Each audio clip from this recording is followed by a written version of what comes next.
What if we were able to recognize our transfiguration as Jesus did? Wonderful, I hear. That moment when we come into our knowing of our oneness with the divine, so much so that others can see it. Wow. Wow. What if we recognized it in others? And what if we let the other person know when we see the Christ in them shining radiantly?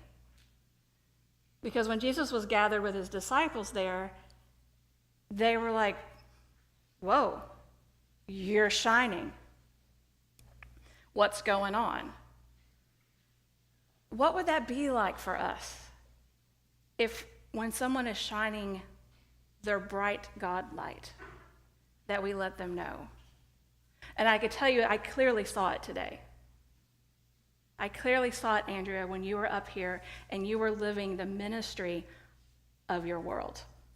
That, to change the life of a child through song, is sacred. And I speak from a little bit of perspective of working with kids that have been traumatized, because we did foster parenting for a bit. And every single one of my kids, do you want to know what their number one coping mechanism was? Music. Hands down, I knew if their buds were in their ears and they didn't take them out, I needed to say, what's going on? When we radiate that Christ light within us, it does nothing more than change the world. Child by child, person by person, environment by environment. Because you can be, if you're in that space, you can change a room just by walking in it. This weekend I had it feels weird to say that it was the pleasure of being with the Kerrville community at the anniversary of the flood last year. And what I mean by that is, I find joy in being of service to others. And it was the most beautifully arranged opportunity for the community to come together to acknowledge their pets that were lost in the flood. Kerrville Pets Alive and Reverend Maggie Alderman had a little service, and everybody was able to name their pet.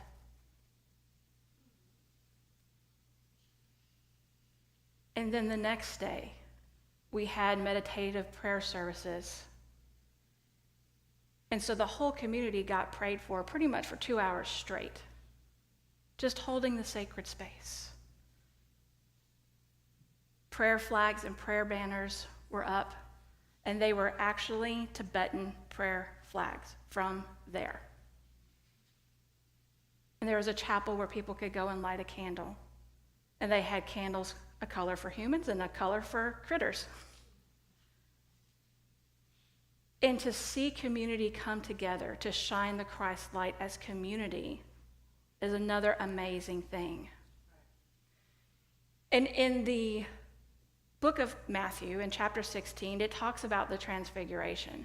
Now, if you're coming from a fundamental background that has the seasons of the church, it's not Transfiguration Sunday. I am off calendar on purpose. On purpose. But when this transfiguration unfolded, there was Jesus, there was the disciples, and then some others showed up. Moses and Elijah were there. Moses represents the drawing out of. Think of Exodus.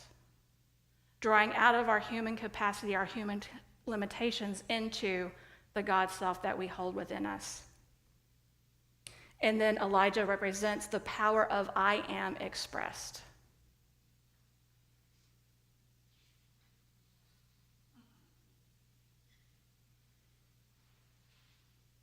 And the community was waiting on the return of Elijah. And the expectation is grandeur, big entrance. And in verse 12 it says, "But I say unto you that Elijah is come already, and they knew him not, but did unto him whatever they would, even so shall the Son of Man also suffer of them." And Jesus is referring metaphorically to coming in spirit, coming into the recognition of the I am that we are. And Jesus was referring directly to John the Baptist as being connected to Elijah. And what's interesting is there's this interconnectedness with us, with all of everybody, past and now, because why? Because we're one. Somebody said it before I could even get it out of my mouth. I'm like, good job. This wasn't even part of the pop quiz part. But it wasn't a literal reincarnation of a past prophet into a current prophet. It was being able to recognize that the I am that lived in that one then lives in us now. So what does that mean for us? What does this look like for us? As a prophet, Elijah warned of a drought. He was like, there's a drought that's going to come. The drought came. And the people, if you remember, I talked about this a few Sundays ago, they were worshiping Baal. And Elijah did the simplest, most powerful thing, and that was prayed, and it rained. And he held rulers accountable in Ahab and Jezebel. And if powers are out of alignment with divine presence, he called it forth. See, prophets weren't fortune tellers. They were the parental units of the rulers. Have you ever worked with a kid and you're like, if you keep leaning back in that chair, you're going to fall. Right? If you keep behaving in this way, this is what's likely going to happen. That's a prophet. It's bringing, you're not in alignment, something might happen. So notice how all of this, a legacy was created. It was passed through Elisha, which metaphysically means spiritually the I am presence. So the common thread here among all of it is it all relates back to the calling out of the I am. So last week when I talked about we could say I am with little I am, or we could say I am with the divine presence of I am. And when you want your human self to be in that presence, get those shoulders back and be in it. Plant those feet firmly. Because we have the freedom to become, to be the presence, and to come in and call forth it in our world. We all possess this Christ consciousness. We may have different names for it, but it is all the inner light that dwells within each of us that gives us power beyond what we think is reasonable for a human to do. So the question is, what you going to do with it?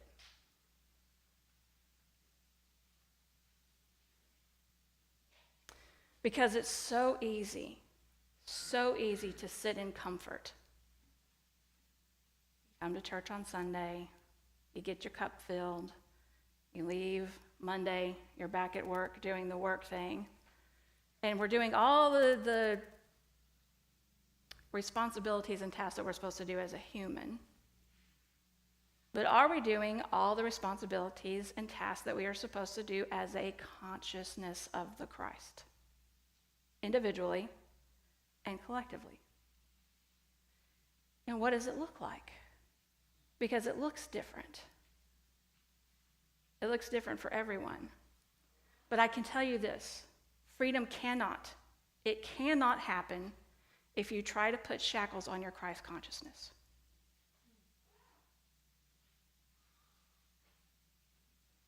It is a life purpose to express oneself and bring forth the divine expression of others. It means living the principles and teachings of Jesus. And those teachings, if you'll notice, are parallel among multiple religions. It's not like he had the only answer. It was an answer that resonates to some people, but it parallels with many, many others. We have the freedom to become by the example of which we live, so that many can authentically be free, to be who you are, how you show up in this world. This means without any restraints, guided by source, actively pursuing life and liberty and happiness for all. I think that even with the muck of how this nation started, because not everybody was free, and some of the people who were free until they got here didn't become free. So even with that darkness on our history, I think the intention of the Christ consciousness that probably wasn't fully recognized. And what do we mean when we say all people shall be free and have life, liberty, and the pursuit of happiness? When you said all, did you say it with lowercase letters or capital letters? Were you saying it with your little I am or your big I am? Because freedom is not, it's not a wish. Like, I wish for peace. And then you go about your day doing nothing to make sure that peace happens. The freedom to become, the I am to be called out of us, is a responsibility. We have a responsibility to shine our light. That's why we took our first breath. You weren't put here to not shine.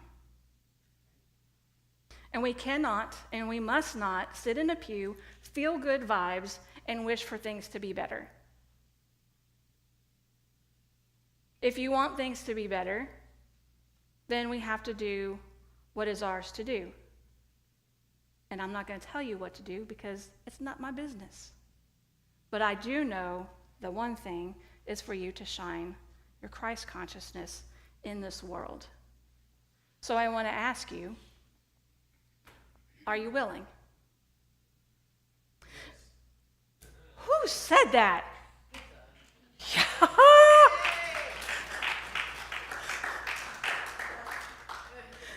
Jesus shared over 2,000 years ago that the kingdom is at hand, and that means right now. Because even 2,000 years ago, nobody got it. It's right now. We're not taking a last breath to get to the pearly gates to like, oh, here's where everything is nice and pretty.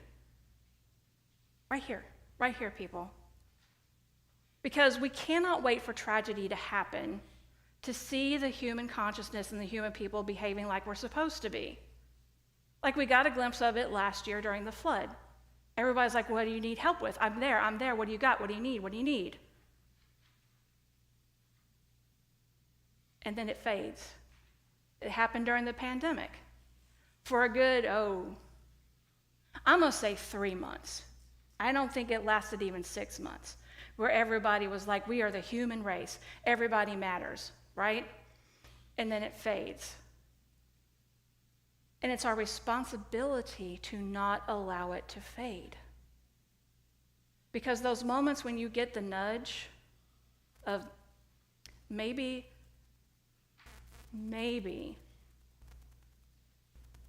I should do kindness to so-and-so.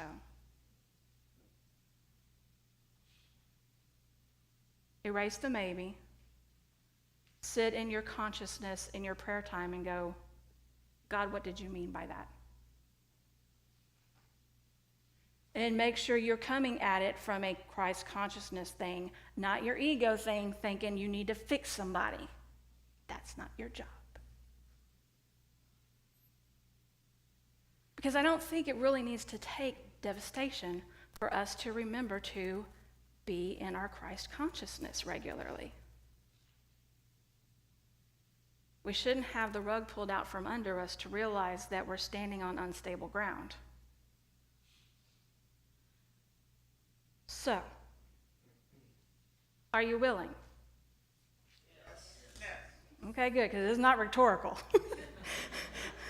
And if you're not, then say no, not today. I mean, it's your choice. It's not my choice. But we've got work to do. We have work to do in order to have the freedom to become. Because the becoming is what we bring forth in our world to shine our light.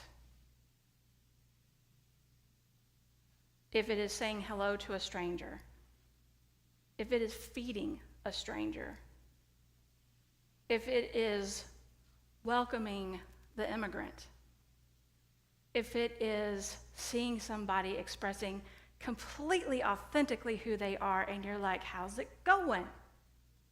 And there's no judgment.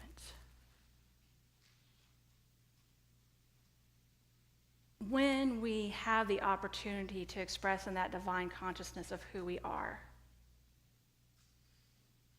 and we remember to keep doing it, then the kingdom of heaven becomes seeable here, now, today. I saw it in Kerrville this weekend. I saw it in the stories that Andrea told. I see it when this community rises to the occasion to help another community member. And I love it when that happens. There's no